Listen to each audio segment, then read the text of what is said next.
दोस्तों, आज की फैक्ट वीडियो में हम बात करने वाले हैं उन पक्षियों के बारे में जो धरती से पूरी तरीके से विलुप्त हो चुके हैं। तो बात करने से पहले हम आपको बता दें कि इंसानों ने क्या क्या किया और किस तरीके से ये पक्षी विलुप्त हो चुके हैं। मनुष्य के लालच ने पृथ्वी को तथा इस पर रहने वाले जीव जंतुओं के जीवन को संकट से भर दिया है।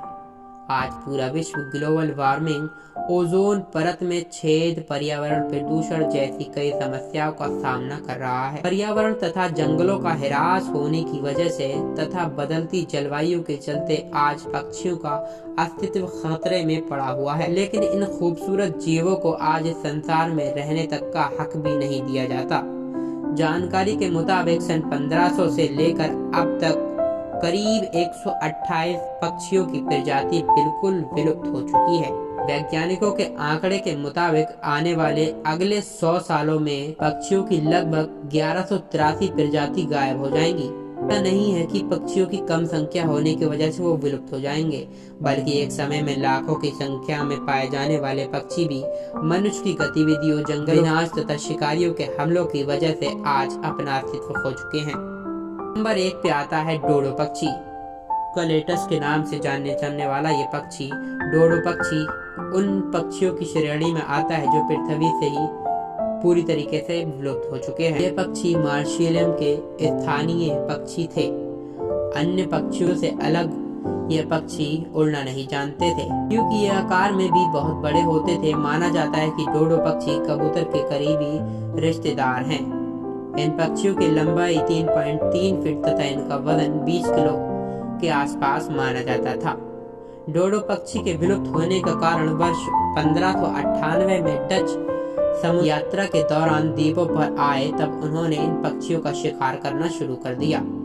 वे इन पक्षियों का शिकार मांस के लिए करते थे। इसके तथा इन पक्षियों का शिकार करना भी आसान हुआ करता था, क्योंकि ये पक्षी जमीन पर ही चलते थे तथा उड़ नहीं सकते थे। इनका वजन ज्यादा होता था, जिस वजह से ये भाग भी नहीं पाते थे। समुद्री यात्रियों ने डोडो पक्षियों को द्वीपों से मारकर पूरी तरीके से विलुप्त कर दिया था। नंबर 2 पे आता है कैरोलिना तोता। कैरोलिना पैरट तोते की ये प्रजाति हुआ करती थी।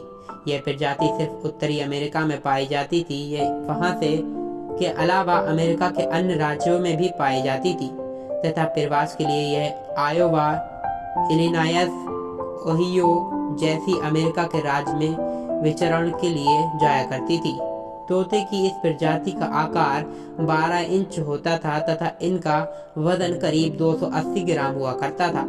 मानवों की गतिविधियों की वजह से इन पक्षियों का अस्तित्व धीरे धीरे कम होता रहा।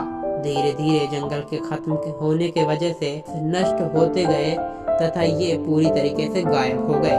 नंबर 3 पे आता है संदेशवाहक कबूतर, पैसेंजर पिजन। यह कबूतर भी कैरोलिना तोते की तरह ही उत्तरी अमेरिका के जंगलों में पाए जाते थे। ये झुंडों में उड़ा करते थे। कबूतर की प्रजाति के विलुप्त होने के पीछे मानव की गलत गतिविधियां थी।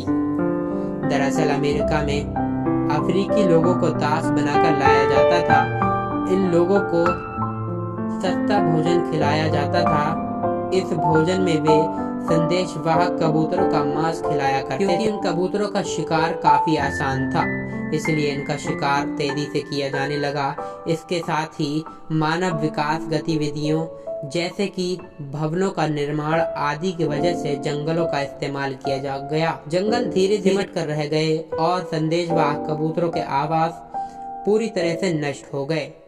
संदेशवाहक कबूतर की ये प्रजाति अब पूरी तरीके से विलुप्त हो चुकी है। नंबर 4 पे आता है Dromornis stirtoni bird. Dromornis stirtoni birds Australia के विशाल पक्षियों में से एक थे। यह पक्षी आकार में जितना बड़ा होता था उतना ही इसका वजन भी होता था।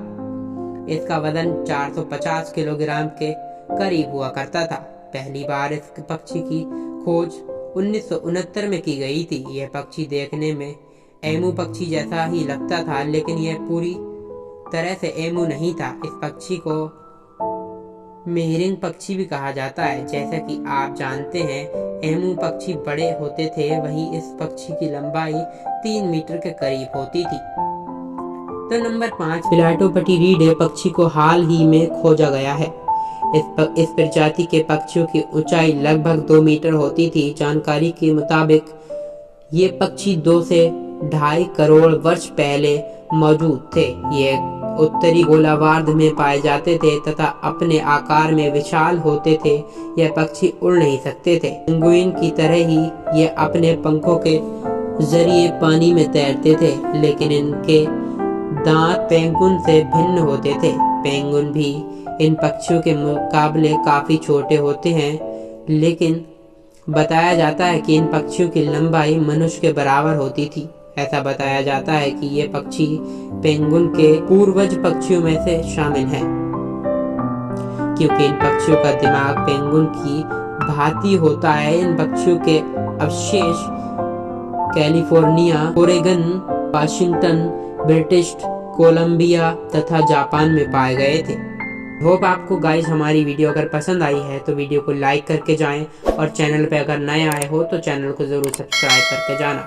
मिलते हैं एक और ही अमेजिंग फैक्ट वीडियो के साथ में, जिसमें आपको बहुत ही मजा आने वाला है। तो मिलते हैं एक नई वीडियो के साथ, तब तक के लिए thanks for watching. Bye bye दोस्तों।